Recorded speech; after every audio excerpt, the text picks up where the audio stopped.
Every day she cooked warm meals for hungry children in the community, completely oblivious to the fact that their mysterious father was the billionaire CEO who controlled a global empire from the shadows. What city are you in? Drop it below and subscribe. Here comes an unforgettable story. The kitchen of Miller's diner reeked of burnt coffee and shattered dreams. Emma Carter wiped down the same countertop for the third time that hour, her calloused hands moving in well-rehearsed circles while her mind wandered to the three small faces waiting for her in the apartment basement 2 blocks away. Lily, Mason, and Sophie, orphan siblings she'd found shivering behind the dumpsters 6 months ago. Too proud to beg, too young to make it on their own. Every day she smuggled leftovers in her apron pockets, turning yesterday's stale bread and tonight's watery soup into tomorrow's flickering hope. Table 12 needs water, barked Margaret, the floor manager, whose permanent scowl looked like it was etched in with acid. And try to smile this time. You're scaring the customers. Emma swallowed the sharp retort forming on her lips and grabbed a pitcher. Smiling felt like a luxury she couldn't afford.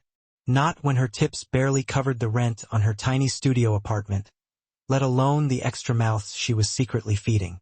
The children didn't officially exist. No birth certificates, no school records, just 3 little ghosts she'd somehow become responsible for keeping alive. Table 12 occupied the corner booth, and Emma's finely tuned server radar immediately sized him up. Expensive suit, platinum watch, phone practically glued to his palm. Another Wall Street type slumming it in Brooklyn for that authentic, Instagrammable atmosphere. She approached with her professional mask firmly in place. Water?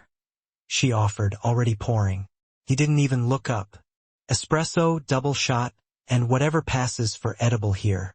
His voice dripped with the particular arrogance of men who measured their self-worth in stock portfolios. Emma's jaw tightened. The meatloaf is popular. Fine, whatever.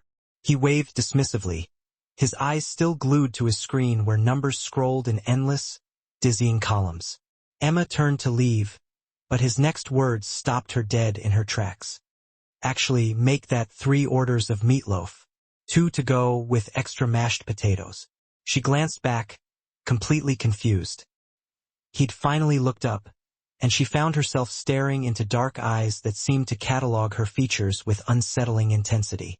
Strong jawline, probably mid-30s, that certain brand of handsome that came from personal trainers and ridiculously expensive skincare. Everything about him screamed money, from his Italian leather shoes to the way he sat as if he owned not just the booth but the entire darn building. 3 orders, Emma repeated, more as a question. You heard me. His gaze flickered down to her name tag. Emma. Unless there's a problem with the kitchen. No problem. But her mind raced. 3 meals, all to go. He was alone. And something about the way he'd been studying her, like he was trying to solve some complicated equation, made her skin prickle with an awareness she really didn't want to acknowledge. The espresso machine hissed and sputtered while Emma tried to decode the strange encounter. Wall Street executives didn't order 3 meatloaf dinners at 10 p.m. in a rundown diner. They definitely didn't scrutinize servers with that peculiar mix of calculation. And was that curiosity? When she returned with his espresso, he'd abandoned his phone completely. How long have you worked here? Emma's professional smile didn't waver for a second. Long enough. Will that be all? You seem overqualified for this place. He took the espresso without breaking eye contact. The way you move, efficient, precise, like someone trained for something better. Every alarm bell in Emma's head started ringing at once. She'd spent 2 years meticulously building an invisible life, and this stranger was peeling back the layers with uncomfortable accuracy. Flattery doesn't increase tips, she said evenly, her voice carefully controlled. Something flickered across his face. Amusement? That wasn't flattery. That was observation. Then observe quietly while I get your food. She retreated to the kitchen, her heart hammering inexplicably against her ribs. Something about this man felt dangerous, not physically, but in the way he seemed to see things she'd worked so hard to hide. In the way his presence seemed to fill the entire diner despite him only occupying a single booth. Margaret cornered her by the fryers. Table 12 is Marcus Steele. Steele Capital, the hedge fund guy who's worth like $8 billion. Emma's hand stilled over the takeout containers. Marcus Steele. The name echoed through Wall Street circles like a prayer and a curse. The man who had built an empire by the time he was 30, who made millions while other people slept, whose slightest touch turned everything to gold. And he was sitting in Miller's diner, ordering 3 meals, watching her like she was a puzzle he was determined to solve. Why would he come here? Emma asked, more to herself than to Margaret. Who cares? Just don't screw it up. Margaret shoved her toward the pickup window. But Emma was already screwing it up, because her hands trembled slightly as she packed the meals, and she hated that some arrogant billionaire could affect her equilibrium. She'd served movie stars and even a few mafia bosses without so much as a blink. This shouldn't be any different. Except it was. When she brought the bag to his table, Marcus Steele had abandoned all pretense of working. He studied her with open interest, his fingers steepled under his chin. Tell me something, Emma. What do you do with leftover food here? The question hit her like a bucket of ice water. Emma's mind raced through possible responses, discarding each one as too revealing. We follow health department regulations, she finally said, her voice carefully neutral. That's not what I asked. It's the answer you're getting. She placed the bag firmly on the table, meeting his gaze without flinching. Will there be anything else, Mr. Steele? His eyebrows rose slightly in surprise. You know who I am. I know you're sitting in my section, running up a $30 tab and asking personal questions. Beyond that, your net worth is irrelevant to me. For a moment, silence stretched between them like a drawn bow. Then Marcus Steele did something completely unexpected. He laughed. Not a polite little chuckle, but genuine amusement that transformed his entire face, making him look both younger and infinitely more dangerous. I like you, he announced, as if he was bestowing some great honor upon her. I'm thrilled, Emma deadpanned as she pulled out his check. Cash or card? Tell me why a woman who clearly has excellent posture, impeccable diction, and the vocabulary of someone with at least a master's degree is working the night shift at Miller's diner. Emma's blood turned to ice in her veins. How could he see so much from one brief conversation? Maybe I like the atmosphere. Or maybe you're hiding from something or someone. He pulled out a sleek black American Express card, placing it deliberately on the table between them. I recognize that look.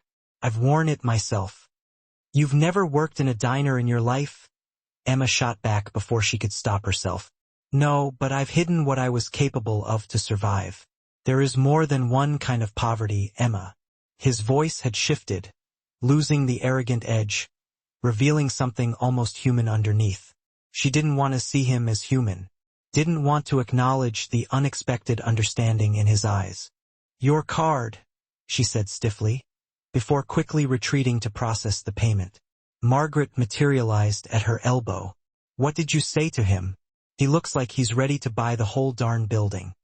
Nothing. I said nothing. But that was a complete lie, and Emma knew it. Something had definitely passed between them in those brief exchanges. Some kind of recognition that terrified her more than simple attraction or even interest. He'd seen straight through her carefully constructed invisibility, and worse, he'd implied that he understood why she needed it. When she returned with his receipt, Marcus was standing, takeout bag in hand. He'd left a $100 bill under his espresso cup. The tip is excessive, Emma said flatly, placing the receipt on the table. Consider it payment for the conversation. He paused at the edge of the booth, studying her one final time. Those 3 meals you sneak out every night. I hope whoever receives them knows how lucky they are. Emma's heart stopped beating for a split second. He knew. Somehow, this complete stranger had deduced her carefully guarded secret in less than an hour. I don't know what you're talking about. Of course you don't. His smile was knowing, but not cruel. Good night, Emma Carter. Something tells me we'll meet again. He was gone before she could respond, leaving behind a generous $100 tip and the unsettling sensation that her carefully controlled life had just tilted precariously on its axis. Emma's hands shook as she cleared his table, finding a sleek business card tucked under the receipt. Marcus Steele, CEO, Steele Capital. Call any time. She should just throw it away. Should forget the entire disturbing encounter. But she slipped the card into her apron pocket anyway, hating herself for the dangerous flutter of something that felt dangerously like hope. That night, when Emma delivered warm meatloaf to the 3 sleeping children in the basement apartment, she didn't tell them about the man who'd somehow managed to figure out their secret. Didn't mention the way he'd looked at her, like she actually mattered, like she was more than just a server in a struggling diner.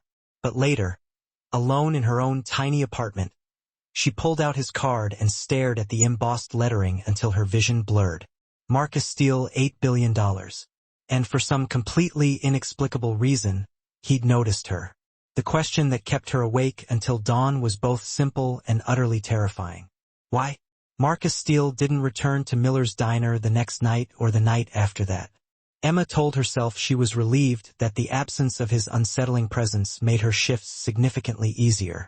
She almost believed it, too, until she caught herself scanning the door every time the bell chimed. Her pulse jumping at the sight of dark-haired men in expensive suits who inevitably turned out to be just investment bankers or lawyers. Never him. 1 week after their initial encounter, Emma was elbow-deep in the dishwater when Margaret's screech cut through the kitchen's cacophony of noise. Carter, front of house now. Emma dried her hands, confusion furrowing her brow. Her shift didn't even start for another hour. She pushed through the swinging doors and froze in her tracks. The diner had been completely transformed. Where cracked vinyl booths usually sagged, new leather seating gleamed under the new lighting. The flickering fluorescent lights had been replaced with warm, inviting Edison bulbs. Fresh flowers adorned every single table. And standing in the center of this unexpectedly elegant renovation, looking absurdly out of place in his usual 3-piece suit, was Marcus Steele. What did you do? Emma's voice came out strangely strangled. Improved your work environment. He gestured around the revitalized space with casual pride. The owner was surprisingly amenable to selling. I closed the deal this afternoon. You bought Miller's diner? Technically, my investment firm bought it. I'm merely overseeing the transition. His eyes held that same calculating gleam from their very first meeting. Consider it a community investment. Emma's mind reeled. This is insane. You don't just buy diners. I buy undervalued assets with significant growth potential. Marcus stepped closer, and Emma caught a subtle scent of expensive cologne mixed with something uniquely his own. Besides, the previous owner was planning to sell to developers. Your job would have disappeared in 6 months anyway. So, you're my savior now. The words came out sharper than she'd intended, years of self-reliance making her bristle at the very implication of needing to be rescued. I'm a businessman who identified a strategic opportunity. But his sly smile suggested something far more personal had motivated the impulsive purchase. Although, I won't deny hoping that improved working conditions might elicit an actual smile from you occasionally. I smile when I'm paid to smile. Ah yes, the famous customer service smile. Polite, empty, carefully designed to maximize tips while revealing absolutely nothing. Marcus tilted his head, studying her with that unnerving intensity that she was starting to both dread and anticipate. I've seen that smile in boardrooms. People use it when they're actively hiding who they really are. Emma's defenses slammed back into place with a resounding thud. You don't know anything about me. Then help me understand. He pulled out a chair at the nearest table, settling into it as if preparing for a complex negotiation. Have coffee with me. Real coffee, not the dishwater you serve here. I'm working. Actually, you're not. I gave everyone the day off while renovations continue. His sweeping gesture encompassed the completely empty diner. So, you have no excuse except the one you're frantically inventing right now. I don't owe you my time just because you bought my workplace. No, but you might spare 15 minutes out of simple curiosity. Marcus's expression shifted subtly, showing a fleeting glimpse of something unexpectedly vulnerable beneath that confident exterior. I'm not used to people telling me no, Emma. Refreshing. Terrifying, but refreshing. Despite every logical objection screaming in her head, Emma found herself sitting down across from him, partially because he was now technically her new boss, but mostly because something in his unexpected admission of vulnerability made him seem less like a ruthless predator and more like someone equally confused by the strange connection that seemed to be drawing them together. 15 minutes, she conceded grudgingly.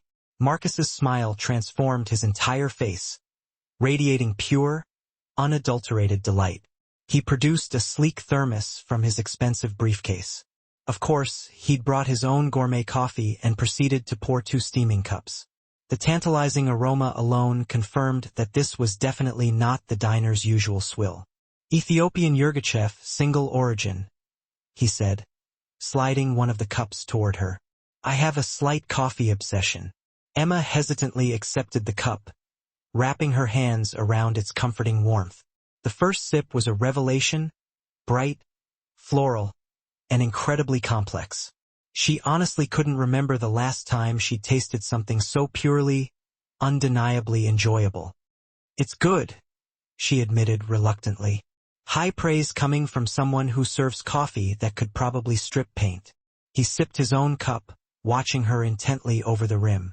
So, Emma Carter, who works the night shift at a Brooklyn diner, despite clearly being qualified for something far better, tell me one true thing about yourself. That's a pretty strange request. We're strange people having strange coffee in a newly renovated diner at 3 p.m. on a Tuesday. I think we're past normal at this point. His disarming smile invited her to share. One true thing, something real. Emma considered lying, offering some safe deflection. But something about the quiet diner, the exceptional coffee, and his undeniably genuine interest made her say, I used to teach English literature, graduate level, before everything fell apart. Marcus's expression didn't change visibly, but she saw a flash of something like recognition flicker in his dark eyes. What happened? Life. Bad choices. Worse timing. Emma stared down into her coffee, seeing the murky past reflected in the dark liquid. I was engaged to another professor. We were supposed to be partners, professionally, personally. Turns out he was far more interested in claiming my research as his own and sleeping with half the department. So, you left academia.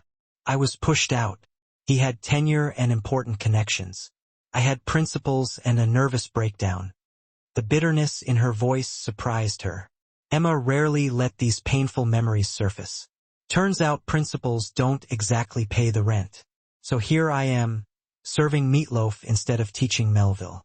Marcus was quiet for a long moment, his fingers tracing unconscious patterns on his cup.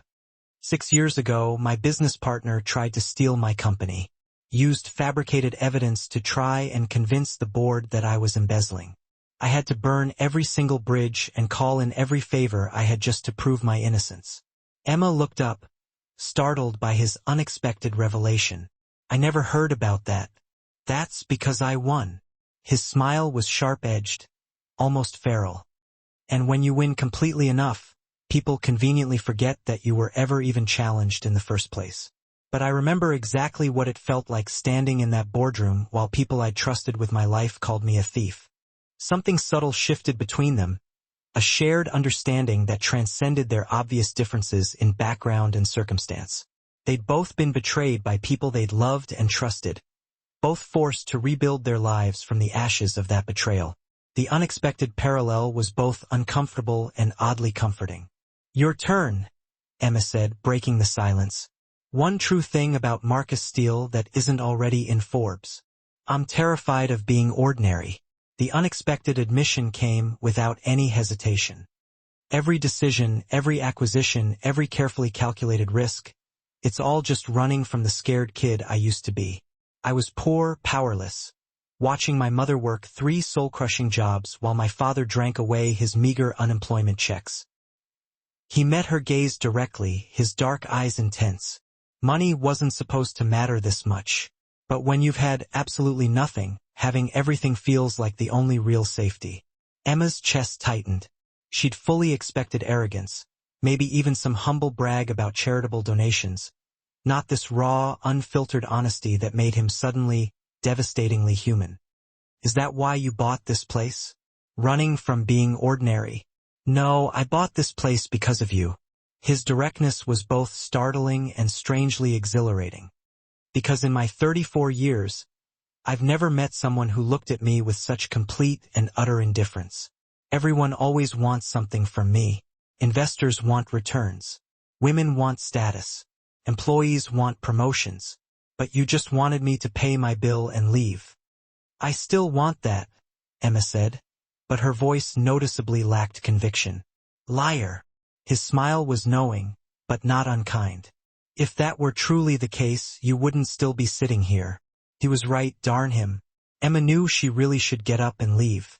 Should maintain strict professional distance from this man who had quite literally just bought her workplace.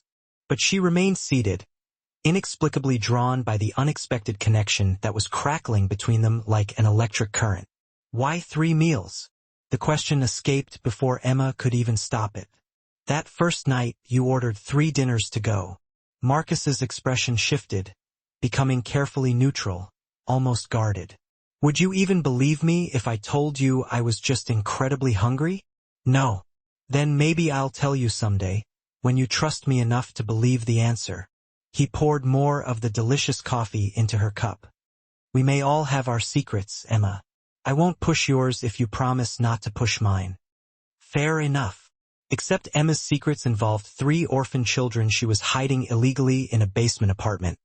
And somehow she strongly suspected that Marcus already knew far more than he was actually letting on. The thought should have terrified her, but instead it felt almost like a strange sense of relief. Someone else finally carrying the weight of that immense knowledge, even if it remained unspoken. I should go, Emma said, though she made no real move to stand up. You probably should, but will you? Marcus leaned back in his chair, utterly relaxed, as if he had all the time in the world. I find our conversations unsettling in the best possible way. You somehow manage to make me feel like I'm just Marcus, not the CEO of Steel Capital. It's kind of addictive. I'm not here to make you feel anything. I know. That's precisely why it works. He stood up suddenly, extending his hand to her formally. Thank you for the coffee and the conversation, Emma Carter. I sincerely hope we can do this again. Emma hesitantly shook his hand, unprepared for the surprising jolt of electricity that surged through her at his touch. His palm was warm and slightly calloused, his grip firm without being aggressive. When she finally pulled away, her skin still tingled slightly.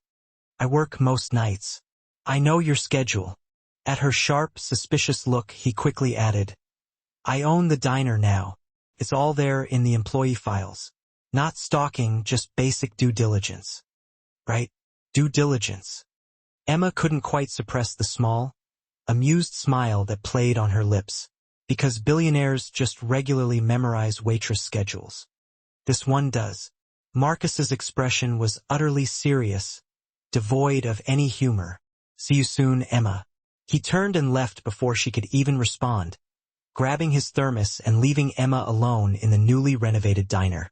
With questions multiplying in her mind like rapidly breeding rabbits, she sat there in the improved booth, slowly sipping the excellent coffee and trying to understand how her carefully controlled and carefully constructed life had become so incredibly complicated in just 2 short weeks. That evening, when Emma delivered their dinner to Lily, Mason, and Sophie in their tiny basement apartment, 5-year-old Lily suddenly asked, Why are you smiling funny? I'm not smiling, Emma protested, completely flustered. You are, Mason insisted, his gap-toothed grin incredibly infectious. Like when you read us the happy parts of stories. Sophie, the quietest of the 3 siblings, simply watched Emma with her usual solemn, all-knowing eyes. Is it because of the nice man? Emma's blood ran ice-cold. What nice man? The one who came by yesterday. He gave us books and asked if we liked meatloaf. Sophie's expression remained serious, almost accusing. He said you were good at taking care of people. Are we going to meet him again soon? Marcus had found the children. Of course he had. The man who'd built an entire empire from absolutely nothing, who'd seen right through her carefully constructed defenses in a single brief conversation, had somehow managed to locate her most carefully guarded secret. Emma should be absolutely terrified, should grab the kids and run as far and as fast as she possibly could. Instead, she simply asked, "Did he seem kind?" All three children nodded enthusiastically in unison. "He read us a story," Lily said, her eyes sparkling with excitement, "about a brave knight and a clever princess. He does all the different voices and everything." Emma sank heavily onto the threadbare couch, her mind reeling from the implications. Marcus Steele, billionaire hedge fund manager, ruthless corporate raider, and apparently a genuinely talented storyteller, had visited 3 orphan children in a cramped Brooklyn basement and read them fairy tales.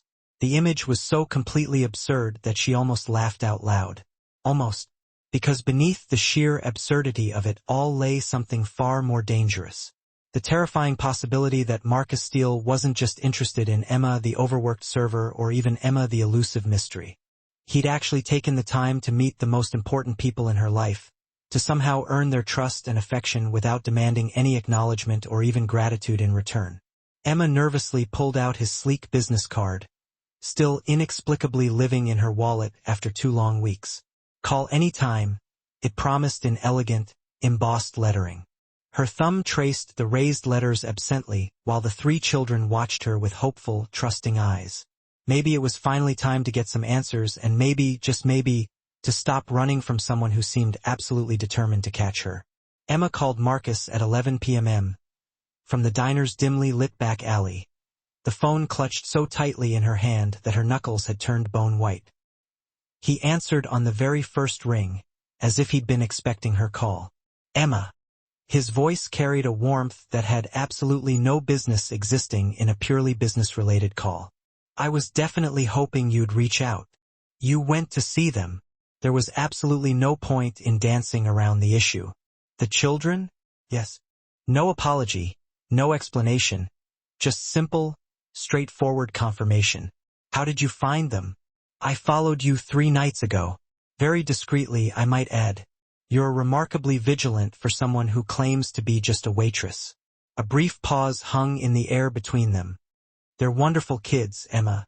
You're doing an incredible thing." "I'm doing something illegal." The carefully chosen words tasted like ashes in her mouth. "Harboring unregistered minors, potential kidnapping charges, fraud for not reporting them to social services.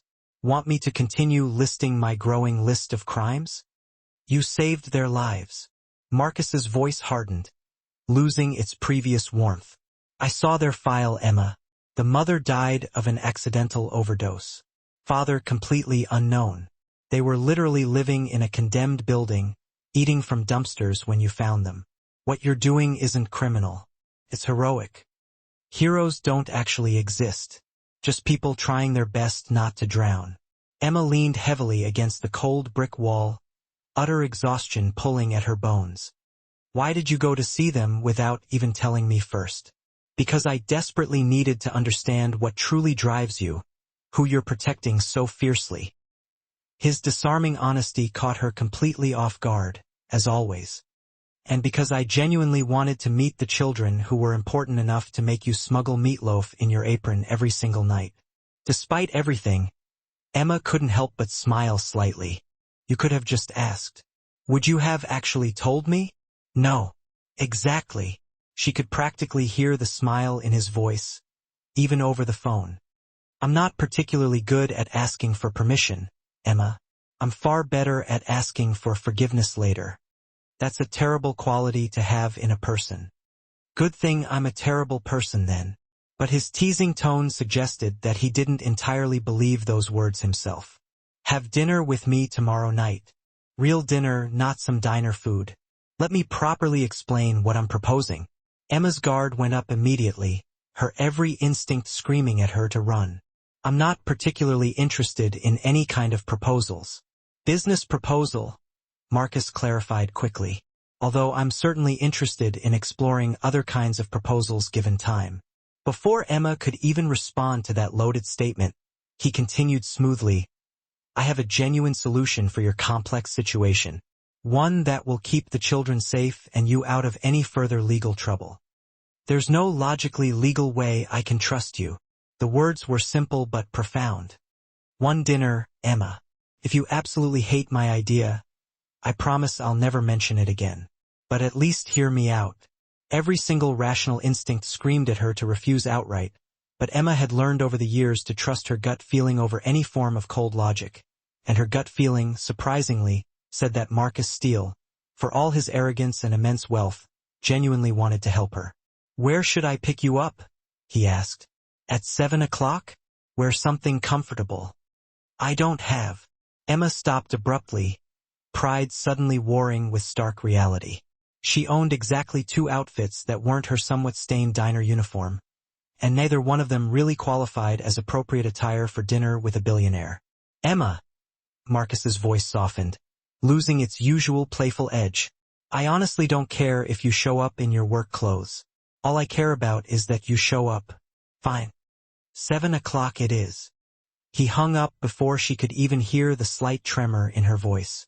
The next evening, Emma stood nervously outside her small apartment building, wearing the only decent dress she owned, a simple navy blue number that she'd purchased from a thrift store 3 long years ago for a job interview that had never actually led anywhere. She'd attempted to put on makeup, but gave up when her hands shook too much to apply eyeliner. This was beyond ridiculous. She was just a waitress about to have dinner with someone whose watch probably cost more than her annual rent. A sleek, black Mercedes pulled up right on time at 7 p.m. Marcus stepped out, dressed in dark jeans and a cashmere sweater that probably cost thousands, but he managed to look effortlessly elegant. The smile he gave her when he saw her was genuine and appreciative. "You look beautiful," he said simply. "I look like I'm dressed for a funeral," she quipped. "Then I have excellent taste in funeral attire." He opened the car door for her with an old-fashioned courtesy that should have felt antiquated, but instead felt respectful. "Shall we?" The restaurant wasn't what Emma expected at all. Instead of some pretentious Manhattan establishment with menu items no one could pronounce, Marcus drove to a small Italian place in Queens. Red checkered tablecloths, candles, and wine bottles adorned each table. The aroma of garlic and fresh bread was overwhelming in the best way possible. "This is my favorite restaurant," Marcus stated. "I've been coming here since I made my first million. Mama Rosa still scolds me for working too hard and not eating enough." He guided her inside with a hand placed gently on her lower back, a touch that seemed to burn right through the fabric. A tiny woman with steel-gray hair and piercing eyes descended upon them immediately. "Marcus, finally you bring a girl, and such a pretty girl." She grabbed Emma's face between her weathered hands, studying her as if she were a precious work of art. "You have sad eyes." "He give you sad eyes?" "I hit him." "Mama Rosa, I promise I didn't make her sad," Marcus said, grinning, utterly relaxed in a way Emma had never witnessed. "This is Emma. Emma, this is Mama Rosa, who's been threatening to adopt me for 5 years. Should adopt you. You work too much, eat too little, never smile." Mama Rosa was still holding Emma's face in her hands. "You make him smile. Yes. Good girl. Sit, sit. I bring food." She disappeared before Emma could even respond, leaving them at a corner table lit by the flickering candlelight. Emma tried hard not to think about how incredibly romantic the setting was, how Marcus looked at her like she was the only person in the room, and how her traitorous heart kept doing complicated gymnastics in her chest. "So," Marcus said, pouring wine from a bottle that Mama Rosa had magically produced without even being asked, "let me tell you what I'm proposing. I'm listening. I want to set up a trust for Lily, Mason, and Sophie. Legal guardianship transferred to you through proper channels. I have lawyers who can navigate the system and create documentation establishing you as their legitimate caregiver." He slid a folder across the table toward her. "It's all here. Completely legal, completely permanent." Emma stared at the folder as if it might explode. "I can't afford lawyers who do that kind of work. You're not paying. I am." At her immediate protest, Marcus held up a hand. "Before you lecture me about charity, consider this a business investment. I believe in supporting people who make difficult choices for the right reasons. You're keeping 3 children alive and educated. That deserves resources, not punishment. Why do you care?" The question came out more rawly than Emma had intended. You don't know me, don't know them. Why risk your reputation, your money, your time on people who can't offer you anything in return?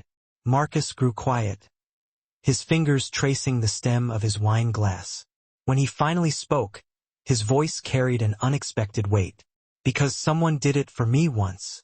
When I was 14, my mother got sick. Cancer. We had no insurance, no savings, no hope. A stranger, a wealthy man whose car I detailed at my after-school job, paid for her entire treatment. An anonymous donation. She lived another 10 years because of his kindness. Emma's throat tightened. Did you ever find out who it was? No, but I promised myself that when I had money, I'd do the same. Pay forward the grace I received. His eyes met hers directly. You're not a charity case, Emma. You're someone doing extraordinary things with limited resources. I'm simply offering to increase those resources. And what do you get out of this arrangement? Marcus's smile was crooked, self-aware. Honestly, the pleasure of watching you stop looking at me like I'm going to demand something you're not willing to give. I want you to trust me, Emma. That's all. That's everything. Emma opened the folder, scanning the legal documents that offered her greatest wish. A legitimate claim to the children she loved. This is really possible? My lawyers are very good. It'll take a few months to process everything and establish the proper documentation. But yes, it's possible. Marcus leaned forward. Let me help. Not because you owe me, but because I can and you need it. Tears burned Emma's eyes. Dangerous. Revealing tears she couldn't afford. I don't know how to accept this. Start by saying yes. Mama Rosa arrived with steaming plates of pasta before Emma could respond. Launching into rapid Italian about Marcus needing to eat more, love more, and live more. Emma caught enough fragments to understand that Mama Rosa was giving relationship advice that neither of them had asked for. She thinks we're dating, Emma whispered when Mama Rosa finally left. We are having dinner in a romantic restaurant where I'm gazing at you like a lovesick teenager. Marcus's smile was disarming. Technically, this is a date. This is a business meeting. Can't it be both? His foot brushed against hers under the table. Accidental or intentional, Emma couldn't tell. I'm excellent at multitasking. Emma knew she should pull away. She should maintain a professional distance from this man who had inserted himself into her life with the force of a hurricane. But his foot remained against hers, warm and solid, and she didn't move. They ate pasta and talked about everything except business. Marcus told stories about disastrous early investments and the time he accidentally insulted a Japanese CEO by using the wrong honorific. Emma found herself sharing memories of teaching and her favorite books. The quiet joy of watching students discover Dickens or Austen for the first time. You miss it, Marcus observed. Teaching. Every day, Emma said, swirling the wine in her glass. But that life is gone. I made my choices. Choices can be unmade. Paths can be rebuilt. His expression was serious. What if you could teach again? I burned those bridges pretty thoroughly. Then build new bridges. Marcus reached across the table, his hand covering hers. The contact sent a jolt of electricity shooting up Emma's arm. You're 26 years old. Your life isn't over because one chapter ended badly. Write a better next chapter. Easy advice from someone whose every chapter has been successful. You think I haven't failed? His laugh was bitter. I've lost millions. Made catastrophic decisions that cost people their jobs. Trusted the wrong partners, invested in dying companies, believed in my own invincibility until reality proved otherwise. His grip on her hand tightened. The difference isn't that I don't fail. It's that I refuse to let failure define me permanently. Emma stared at their joined hands, his fingers warm and strong around hers. When had she started to feel so safe with Marcus? This man who'd bought her workplace, unearthed her secrets, infiltrated her life with the persistence of water, finding cracks in stone. I'll accept your help, she heard herself say. For the children, but I'm paying you back eventually. We'll negotiate terms later. His smile was triumphant, delighted. For now, just say you'll have dinner with me again. No business, no ulterior motives. Just you and me getting to know each other. That sounds dangerously like dating. Would that be so terrible? Yes, Emma wanted to say, because dating Marcus Steele meant opening herself up to the same vulnerability that had destroyed her before. It meant trusting someone who could hurt her far worse than her ex-fiancé ever had. It meant risking the fragile peace she'd built from the ruins of her old life. But looking into his eyes, dark, intense, and surprisingly vulnerable, she found herself saying, "No, it wouldn't be terrible." Marcus's answering smile could have powered the entire restaurant. He raised his wine glass. To new chapters and better bridges. Emma clinked her glass against his, wondering if she had just made the best or worst decision of her life. Possibly both. Later, when Marcus drove her home, he walked her to her building entrance like a gentleman from another era. "Thank you for tonight," he said. "I can't remember the last time I enjoyed myself this much. Thank you for the legal miracles and excellent pasta." "My pleasure on both counts." He hesitated, then leaned down and kissed her cheek. A brief, chaste press of lips that somehow felt more intimate than anything Emma had experienced. "Good night, Emma. I'll call you tomorrow." She watched his Mercedes disappear into the Brooklyn traffic, her fingers touching her cheek where his lips had been. Upstairs, 3 children were sleeping peacefully, unaware that their entire future had just been changed. And Emma stood there in the autumn night, feeling for the first time in years that maybe, just maybe, hope wasn't entirely foolish after all. The legal process moved forward with startling efficiency. Marcus's lawyers filed paperwork, established documentation, and navigated bureaucratic red tape with the ease of people who'd purchased cooperation with generous donations to key organizations. Within 6 weeks, Emma had temporary guardianship. Within 3 months, the adoption was nearly finalized. It should have been perfect. Emma should have been purely grateful. Instead, she found herself increasingly tangled in Marcus's orbit in ways that had nothing to do with legal proceedings and everything to do with the way he looked at her, like she was precious. The way he showed up at the diner during her shifts, ostensibly to check on his investment, but really to steal conversation over coffee. The way he'd somehow become a fixture in Lily, Mason, and Sophie's lives, reading bedtime stories, teaching them chess, and treating them like they mattered. It was terrifying. "You're falling for him?" Margaret observed one evening, watching Emma's face light up when Marcus walked through the door. "You might as well paint it on a billboard." "I'm not falling for anyone." But Emma's traitorous smile gave her away. "Right? And I'm the Queen of England." Margaret shook her head. "Just be careful, honey.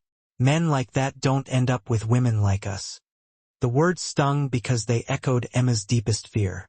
Marcus existed in a stratosphere she could barely comprehend. Charity galas, private jets, and business deals worth more than entire neighborhoods. What future could possibly exist between a billionaire and a waitress regardless of chemistry? That night, Marcus invited Emma to a gallery opening. "It's for a friend's art exhibition," he explained. "Very low-key. I thought you might enjoy it." Emma knew that low-key in Marcus's world meant designer dresses and champagne fountains. "I don't have anything appropriate to wear." "I took the liberty." He pulled out a garment bag. At Emma's immediate protest, he interrupted. "Before you lecture me about accepting gifts, consider this a loaner, like a tuxedo rental. You wear it tonight, return it tomorrow. No strings."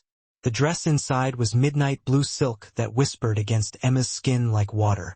She emerged from her bedroom feeling like an imposter, like a child playing dress-up in adult clothing. Marcus's expression when he saw her made every insecurity evaporate. "You're stunning," he said simply, with such sincerity that Emma almost believed him. The gallery was everything she'd feared. Beautiful people draped in casual wealth, discussing art with the kind of pretentious vocabulary that made Emma's academic background bristle. Marcus kept her close, his hand on her lower back, both protective and possessive. "Marcus, darling." A woman materialized from the crowd. Tall, blonde, and poured into a red dress that probably cost more than Emma's car. "It's been too long." Marcus's expression shuddered. "Vanessa, I didn't know you'd be here." Jonathan invited me. We've been seeing each other. Vanessa's smile was sharp and assessing. Her gaze raked over Emma with poorly concealed disdain. And who is this? Emma Carter, Emma said, extending her hand before Marcus could respond. Nice to meet you. Vanessa's handshake was limp and dismissive. Carter, any relation to the Connecticut Carters? Brooklyn Carters, actually. Much smaller estate. Marcus coughed to hide a laugh. Vanessa's smile turned glacial. How charming. And how did you meet Marcus? She serves excellent coffee, Marcus said smoothly. Among many other talents. The implication was clear. Emma was a waitress. Vanessa's eyebrows rose. How democratic of you, Marcus. Slumming in Brooklyn these days. Emma felt Marcus tense beside her, preparing to defend her. But 2 years of serving entitled customers had armored her against this particular brand of cruelty. Actually, I find Brooklyn far more genuine than circles where people measure their worth in stock portfolios and surgical enhancements. But to each their own. Vanessa's face flushed. I see you found your match, Marcus. How refreshing that she has claws. She has integrity, Marcus corrected coldly. Something you wouldn't recognize if it bit you. Excuse us. He guided Emma away, tension radiating from his frame. I'm sorry. Vanessa is my ex-fiancée. She's a piece of work, Emma supplied. I've met the type. She's not wrong, though. Marcus stopped in a quiet corner, his expression troubled. About us being from different worlds. Emma's stomach dropped. Here it was, the inevitable conversation about impossibility. If you're trying to let me down gently, don't. His vehemence surprised her. I'm saying I don't care about different worlds. But other people will. My board, my family. Society columns that love to tear down anyone who doesn't fit their narrow expectations. His hands framed her face, his thumbs brushing her cheekbones. I'm saying dating me comes with complications you didn't sign up for. I'm raising 3 children illegally. I think I can handle complications. Emma, her name was a plea. I'm serious. There will be photographers, gossip, people like Vanessa who'll try to make you feel small because it makes them feel powerful. I need you to understand what you're getting into. Emma's heart hammered. And what exactly am I getting into, Marcus? Me, us, whatever this is becoming. His forehead touched hers, their breaths mingling. I'm falling for you, Emma. I have been since that first night when you looked at me like I was just another customer running up a tab. And I need to know if you're willing to fall with me. Every rational thought told her to run, to protect herself from the inevitable heartbreak when Marcus's world chewed her up and spit her out. But standing in his arms, feeling his heartbeat against hers, Emma couldn't make herself care about rational thought. I'm terrified, she whispered. Me too. His smile was crooked, vulnerable. Fall with me anyway. Emma kissed him instead of answering. A leap of faith disguised as physical contact. Marcus responded immediately, one hand tangling in her hair while the other pulled her closer. The kiss tasted like champagne and possibility, like every romance novel she'd ever mocked come to startling life. When they finally broke apart, both breathing hard, Marcus's expression was dazed. I'm going to take that as a yes. Tentative yes, pending further evidence. I can work with tentative. He kissed her again, softer this time, with a tenderness that made Emma's eyes burn. Let me take you home. I want to do this properly. Dates, conversations, building something real. They left the gallery hand in hand, ignoring the stares and whispers. Emma felt exposed, vulnerable, and terrified. But Marcus's grip was steady, his presence solid. And for the first time in years, she allowed herself to believe that happiness might be possible. The next morning, Emma woke to her phone exploding with notifications. Her stomach sank before she even looked. The headline in the society pages was brutal. Billionaire Marcus Steele slumming with waitress new low or publicity stunt? The photo showed them leaving the gallery, Marcus's hand protectively on her back. But the article was vicious, speculating about Emma's motivations, implying she was a gold digger, and questioning what a simple waitress could possibly offer a man of Marcus's stature. Her full name, her address, even details about the diner were published for public consumption. Emma's hands shook as she scrolled through the increasingly cruel social media comments. People she'd never met felt entitled to judge her worth, her relationship, her entire existence. The exposure was violating and humiliating. When Marcus called an hour later, Emma answered with a voice like shattered glass. "Have you seen it? I'm handling it. My PR team is already handling it." "How, Marcus? You can't unpublish that article. You can't erase that photo. They know where I live, where I work, where the children." Her voice broke. "This is exactly what I was afraid of. Emma, please don't let tabloid trash destroy what we're building." "What we're building?" The words came out harsh. "We had one kiss, Marcus. One perfect, stupid kiss. That doesn't erase reality. You're a billionaire. I'm a waitress raising 3 kids in a Brooklyn basement. This was never going to work. So, you're giving up just like that?" His voice carried hurt and anger in equal measure. "I thought you were braver than that. And I thought you understood what it meant to have nothing." Emma's tears were falling now, hot and bitter. "But you've been rich so long, you've forgotten what it's like to be vulnerable. To have people dissect your life like entertainment. I can't do this, Marcus. I can't expose the children to this circus. The children are fine. I've already arranged security." "You don't get it." Emma's shout startled even herself. "I don't want your security or your money or your solutions to problems you created by pulling me into your world. I want you to leave us alone." Silence stretched across the line, heavy and final. When Marcus spoke again, his voice was carefully controlled. "If that's what you really want, it is your choice. Then I'll respect your wishes. The legal proceedings for the adoption will continue. That's non-negotiable. But I won't contact you personally again." He paused, and Emma heard the pain beneath his professional tone. "I'm sorry, Emma, for all of it." He hung up before she could respond. Emma sat in her tiny apartment, the expensive dress still hanging on her door, feeling like she'd just made either the smartest or the most cowardly decision of her life. The children found her crying an hour later.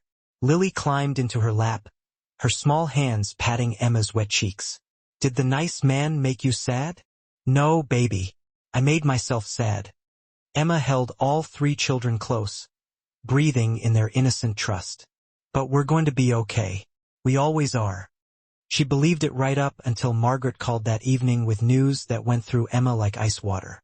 The adoption papers were rejected.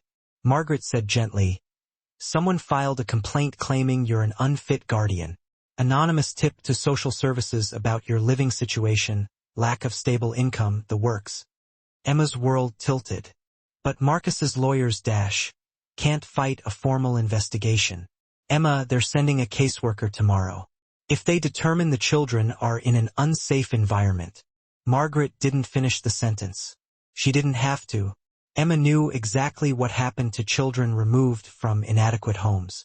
She'd seen it in her students.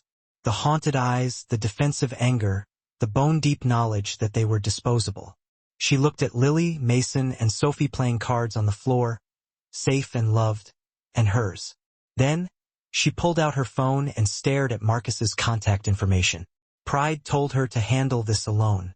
Fear told her to beg for help. But when Emma thought about 3 children being swallowed by a system that wouldn't love them, wouldn't fight for them, and wouldn't see them as the miracles they were, the choice became simple. She called Marcus. He answered immediately. "Emma, I need you," she said, her voice breaking. "I need help, and I'm sorry for pushing you away, but right now I'm on my way. No hesitation, no demands for explanation. Hold tight. I'm coming." Emma hung up and gathered the children close, praying she hadn't just made another catastrophic mistake in trusting someone with her heart. Marcus arrived 30 minutes later with a team Emma hadn't expected. 2 lawyers, a social worker, and a woman introduced as Dr. Patricia Chun, a child psychologist. They transformed Emma's tiny apartment into a war room, spreading documents across every available surface, while the children watched with wide, anxious eyes. "Tell me everything," Marcus said, his focus entirely on Emma. The hurt from their phone conversation was carefully locked away, replaced by the strategic brilliance that had built an empire. Emma explained the rejection, the anonymous tip, and the caseworker scheduled for tomorrow morning. With each detail, Marcus's expression grew darker. "This wasn't random," he said finally. "Someone targeted you specifically. Someone who knew about the adoption proceedings and your connection to me." His gaze sharpened. "Vanessa, your ex-fiancée." Emma's stomach churned. "Why would she?"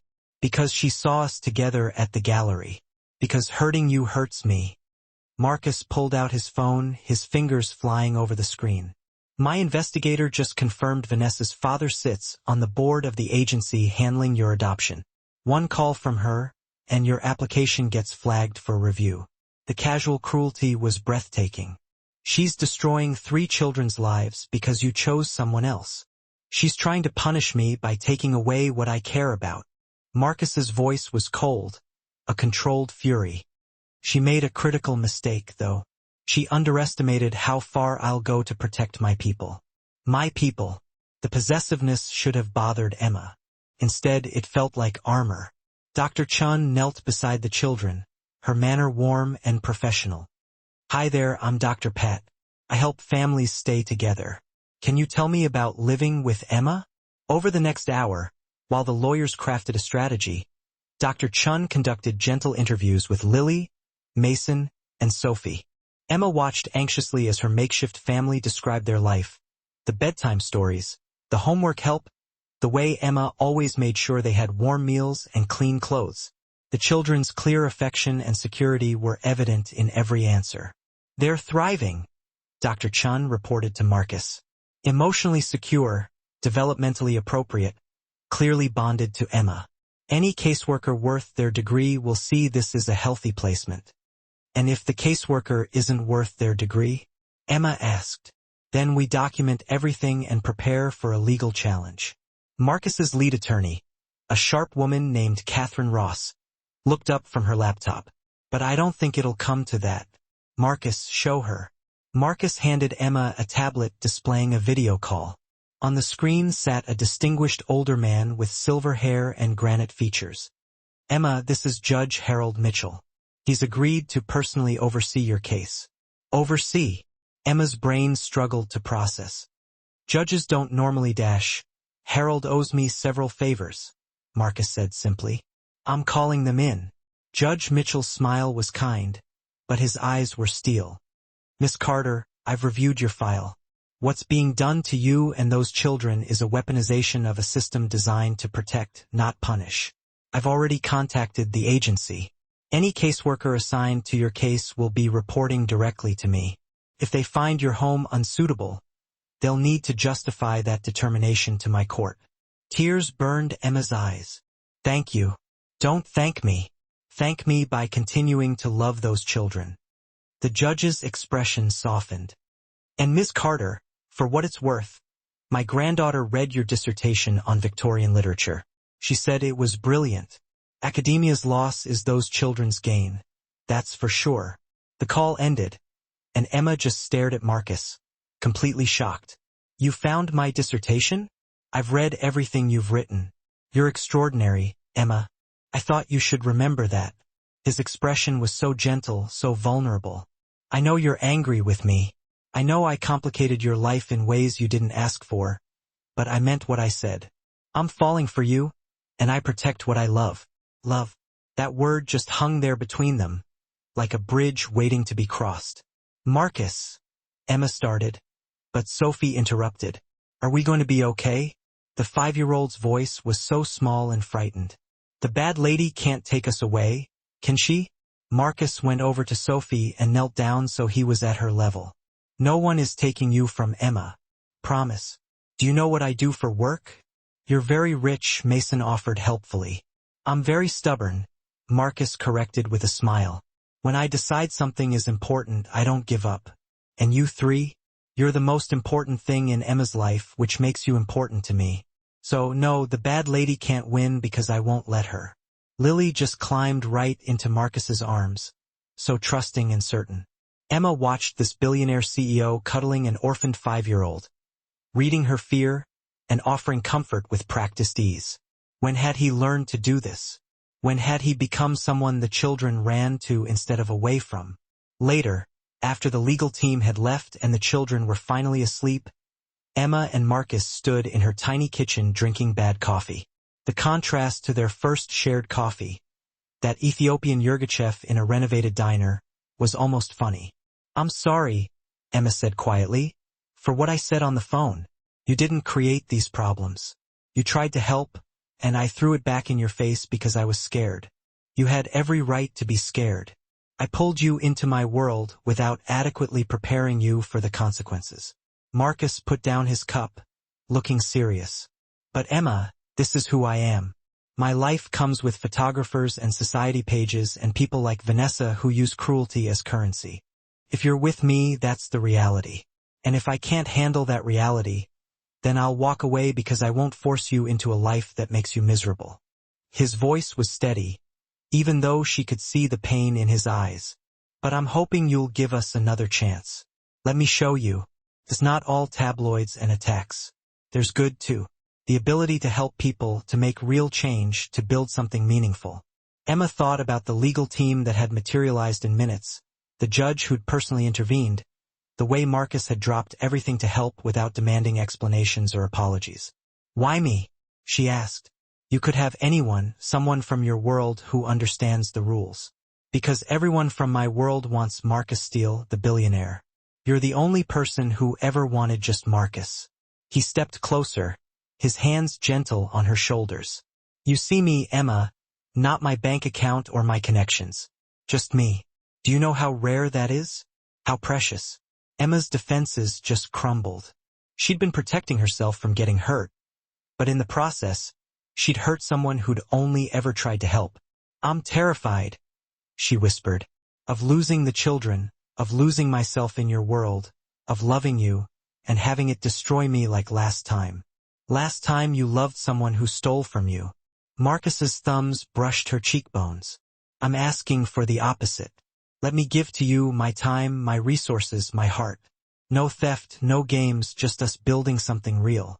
And when you're bored objects, when your family disapproves, when every society column reminds you that you're dating a waitress, then I'll remind them that I'm dating the woman I love."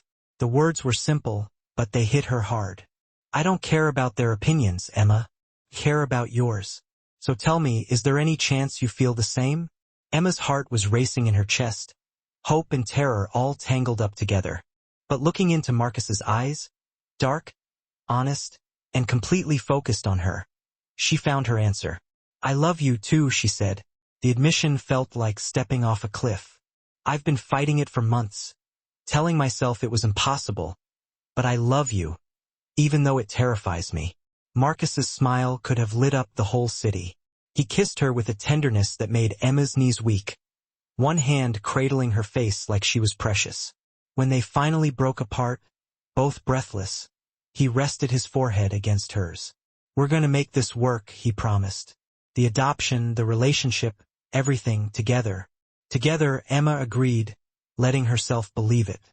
The caseworker arrived the next morning, a tired-looking woman named Janet, who seemed genuinely interested in the children's welfare rather than just trying to score points for those anonymous complaints.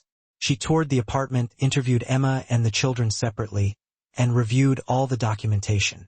"Miss Carter," Janet said finally, "I'm going to be honest. Your living situation is not ideal. This apartment is too small for 4 people. Emma's heart sank. But before she could say anything, Janet continued. "However, what matters is not the size of your home, but the size of your heart. These children are clearly loved, well cared for, and thriving. I see no reason to disrupt that. So the adoption can proceed. I'll be recommending immediate approval." Janet's smile was warm. "Those kids are lucky to have you, Miss Carter. Don't let anyone tell you otherwise." After Janet left, Emma called Marcus, her hands shaking. "She approved us. We're going to be a real family." Marcus's laugh was pure joy. "I never doubted it. Congratulations, Emma. You did this. We did this." The correction felt important. "I couldn't have done it without you, partner." Then, his voice was soft. "In this and everything else, Emma thought about the question of binding her life to someone whose world terrified her, about trusting again after betrayal, about choosing love despite every logical reason not to. Partners, she agreed, in everything. That night, after the children were asleep, Emma stood at her window, watching the Brooklyn street below. Her phone buzzed with a text from Marcus. "Look outside." Emma opened her window. Across the street, Marcus leaned against his Mercedes, looking up at her apartment with a smile that made her heart skip a beat. Even from a distance, she felt that connection between them, that inexplicable pull that had started with coffee and grown into something extraordinary. She grabbed her jacket and ran downstairs, launching herself into his arms when she reached the sidewalk. Marcus caught her easily, spinning her around like they were in some ridiculous romantic movie. "What are you doing here?" Emma laughed against his shoulder. "I wanted to see you, make sure you're okay." He set her down, but kept his arms around her waist. "And maybe steal a kiss before I had to go home to my empty penthouse." "Your empty penthouse sounds terrible," Emma said solemnly. "However, will you cope?" "It's a struggle." His smile was playful. "Unless you'd consider visiting sometime? I have excellent coffee and a view that might convince you expensive real estate has some merit." "Is this you trying to impress me with your wealth?" "This is me trying to share my life with you. There's a difference." Marcus brushed a strand of hair from her face. "I want you to see all of it, Emma. The good, the complicated, the absurd excess, and then decide if there's space in that world for a waitress and 3 remarkable children." Emma's throat tightened. He wasn't asking her to change. He was asking her to expand, to take up space in places that hadn't been built for people like her. The offer was terrifying and thrilling in equal measure. "Okay," she said. "Show me your world, Marcus Steele. All of it." His answering kiss tasted like promise and possibility, like every impossible thing becoming suddenly, miraculously real. 6 months later, Emma stood in Marcus's penthouse, watching snow fall over Manhattan, still somewhat dazed by the trajectory her life had taken. The adoption had been finalized 3 months ago. Lily, Mason, and Sophie, officially hers in the eyes of the law and her heart. Marcus had been there for the court hearing, holding her hand while the judge signed the papers that transformed her makeshift family into something legally recognized and permanent. But the transformation went beyond just paperwork. Marcus had kept his word about sharing his world, introducing Emma to the complex ecosystem of wealth and power with patience and humor. She'd attended charity galas and business dinners, learning to navigate conversations with people whose casual investments exceeded her life savings. Some embraced her warmly, others, like Vanessa and her circle, made their disdain clear through cutting remarks and deliberate exclusion. Emma had learned not to care. "You're thinking too loud," Marcus said, wrapping his arms around her waist from behind. "I can hear your brain working from across the room." Emma leaned into his warmth. "I'm just reflecting on how strange life is. A year ago, I was smuggling meatloaf in my apron. Now I'm standing in a penthouse drinking wine that costs more than my monthly rent. Technically, you still smuggle meatloaf. The kids request it weekly." Marcus' breath was warm against her ear. Some things shouldn't change. Emma had indeed continued working at the diner, partly because she loved the regulars, partly because she refused to become financially dependent on Marcus, despite his repeated offers to support her. They'd argued about it extensively until they reached a compromise. Emma would pursue her teaching degree part-time while maintaining reduced hours at the diner. Marcus would cover tuition and childcare without complaint. And both would stop being so stubborn about accepting help. It was working. "I have something for you," Marcus said, releasing her to retrieve a folder from his desk. "Early Christmas present." Emma opened it, then froze. Inside was a letter from Columbia University's English department offering her a position as an adjunct professor starting next semester. "Marcus, how did you?" "I didn't do anything except forward your updated CV to a friend on the hiring committee. They read your dissertation and wanted to meet you. You did the rest." His smile was proud. "You're going back to teaching, Emma, on your own merit." Tears burned Emma's eyes. She thought that door was permanently closed, her academic career destroyed by her ex-fiancé's betrayal.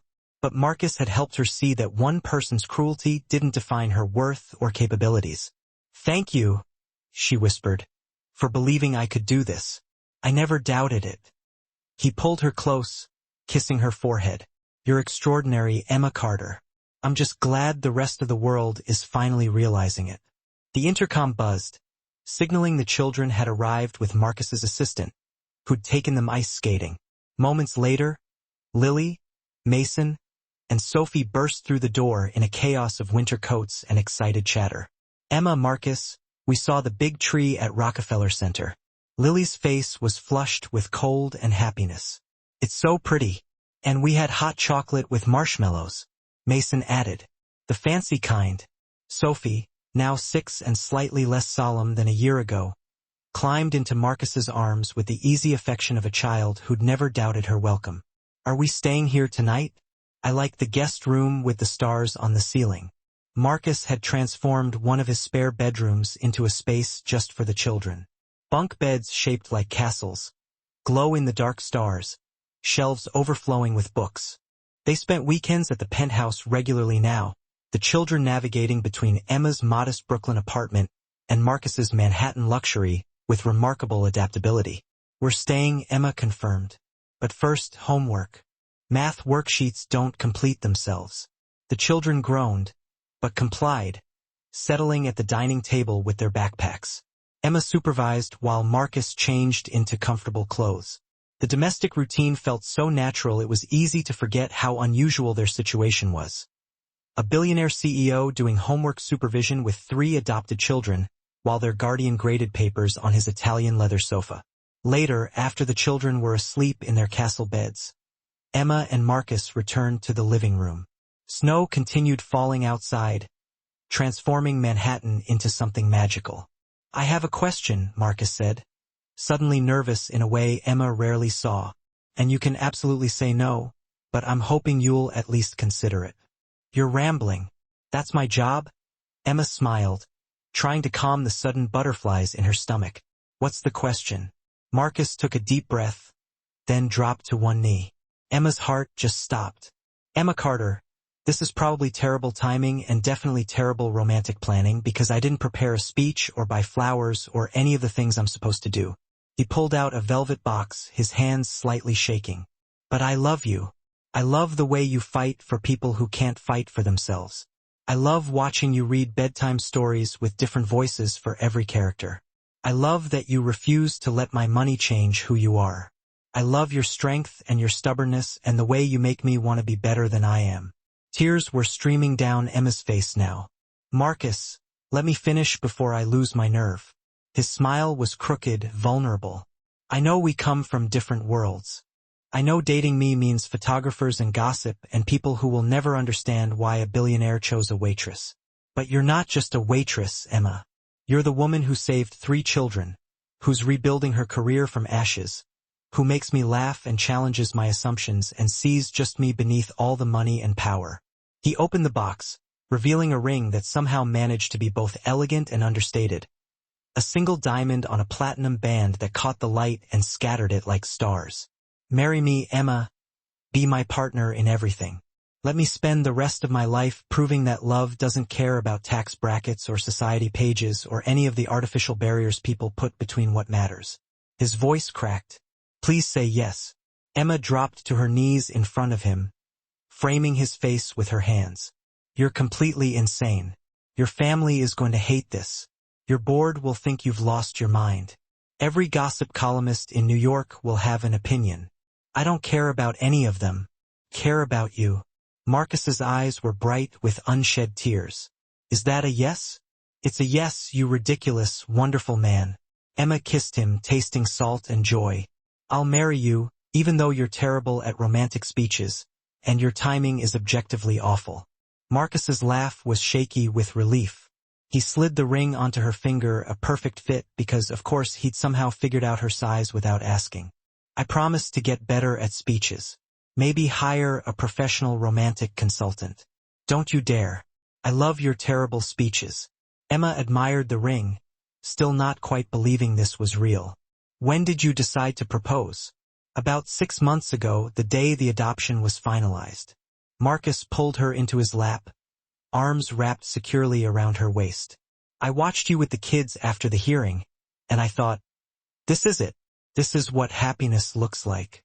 I wanted to be part of that happiness permanently. You already were part of it. Emma rested her head on his shoulder.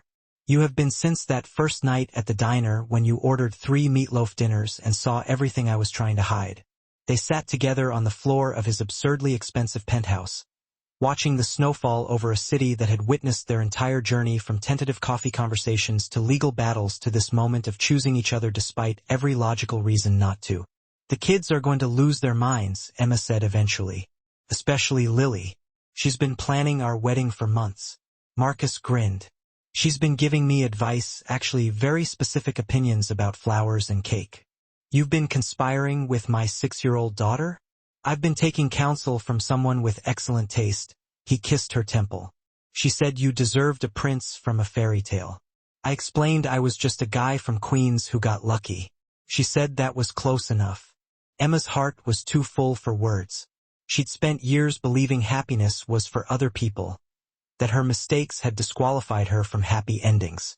But here she was, engaged to a man who'd seen her at her worst and loved her anyway, raising 3 incredible children who'd transformed from frightened orphans into confident, joyful kids, returning to teaching, to the career she'd thought permanently lost. It wasn't a fairy tale. It was better.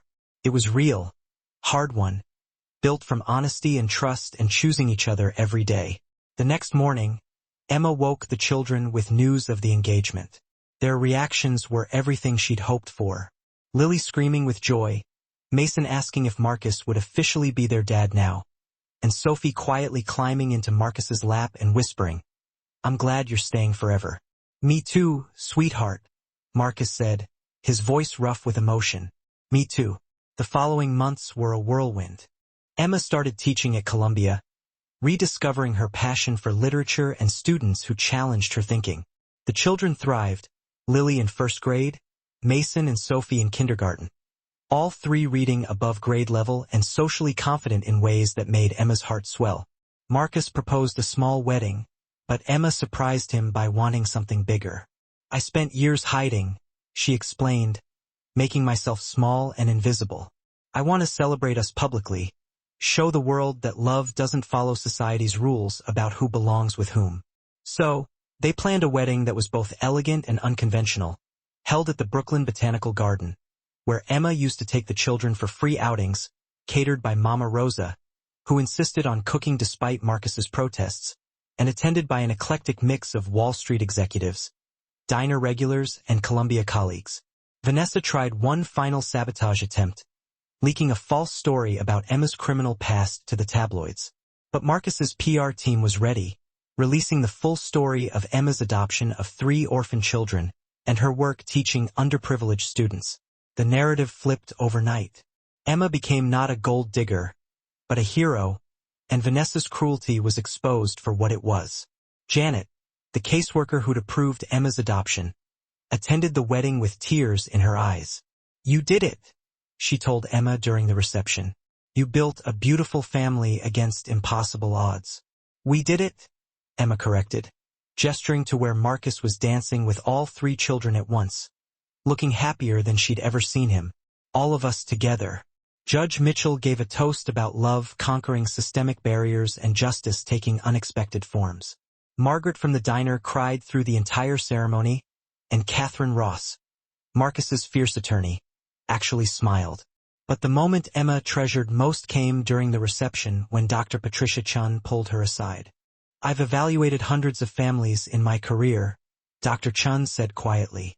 Yours is the best I've ever seen, not because it's perfect, but because it's built on genuine love and commitment. Those children are extraordinary because you made them feel safe enough to become extraordinary. Emma's vision blurred with tears. Thank you for helping us stay together. Thank you for being someone worth fighting for. Dr. Chun squeezed her hand. Your family is proof that love builds stronger foundations than biology or money or any conventional definition of normal. That night, after the wedding guests departed and the children were asleep at a friend's house for their first sleepover, Marcus and Emma returned to the penthouse as husband and wife. The title still felt surreal. Any regrets? Marcus asked, pulling her close on the balcony overlooking the city. Emma pretended to consider it. The chicken was a little dry. I'll fire the caterer immediately. You'll do no such thing. Mama Rosa would kill you. Emma smiled, then turned serious. No regrets. Not one. You, Marcus? My only regret is not ordering coffee at a different diner that night. At her startled look, he grinned. Because then I would have missed meeting you, and that would have been the greatest tragedy of my life. That's objectively the worst thing you've ever said. I'm working on better material. Give me 40 or 50 years. Emma kissed him, thinking about those years stretching ahead. Decades of building their unusual, wonderful life together, teaching and business deals, parent-teacher conferences and charity galas, bedtime stories and coffee conversations that lasted until dawn. Deal, she whispered against his lips. 40 or 50 years, maybe more if you're lucky. I'm already the luckiest man alive. Marcus held her like she was precious, like she was everything. I love you, Emma Steele. Emma Steele.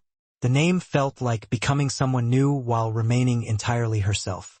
I love you, too, she said, even though you bought my workplace and stalked my life and proposed without flowers. I'll buy you flowers tomorrow. Don't you dare. I prefer your terrible romantic gestures.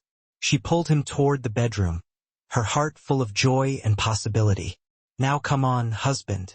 We have a lifetime to figure out this marriage thing. Might as well start tonight. They did. And in a basement apartment in Brooklyn, 3 children slept peacefully, dreaming of a future filled with love and security and the certain knowledge that they were wanted, cherished, and home. Years later, when people asked Emma how a waitress married a billionaire, she always gave the same answer. I didn't marry a billionaire. I married Marcus, someone brave enough to see past what I did to who I was. And that's the only version of the story that matters. Marcus, for his part, told anyone who'd listen that Emma saved him, not the other way around. She taught me that worth isn't measured in stock portfolios. He'd say that love is action, not sentiment, that 3 orphan children and 1 extraordinary woman matter more than any business deal I'll ever close. They were both right, and they lived happily, not perfectly, but authentically ever after.